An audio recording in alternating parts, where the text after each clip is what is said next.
As African entrepreneurs, we grapple a lot with the effect of the unstable FX rates in our nations. One of it at the highest is productivity. As an African entrepreneur who needs to import raw materials from the different parts of the world, you have to deal with buying this exchange rate from the open market and then import it.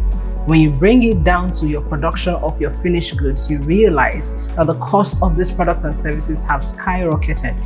Now your end users have to deal with the fact that they have to make a hard choice between buying your seemingly overly expensive item versus importing one of those from these online platforms.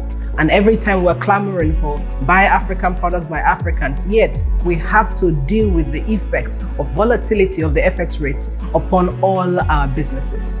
The other one is revenue forecasting. When you're trying to access funding from any of these fund houses, you realize that a lot of times as an African entrepreneur, you have to do your projected revenue forecast. And you and I know that the revenue forecast of today may tomorrow be different. Why? Because of the volatility of the exchange rates. So that may cause what you may call a mistrust in terms of the rendition of your numbers as a business person. As governments in Africa, here is what we are saying. That it is time for us to begin to design centralized FX systems that will truly help us be able to deal with what is going on as African entrepreneurs.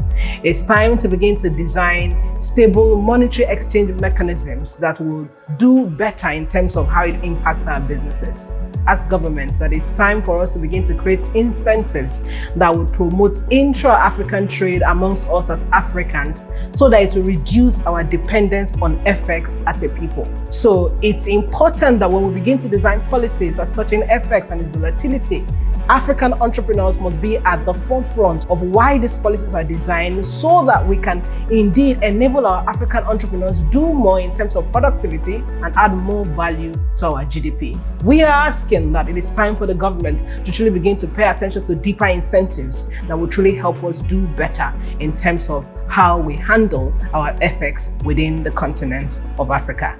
Thank you. If you want to know more about the work that we do at the Association of African Startups, visit our website at www.taasafrica.org/registration so that you can see all the work that we have been doing to truly enable African entrepreneurs stay profitable and stay sustainable within the continent of Africa. Thank you.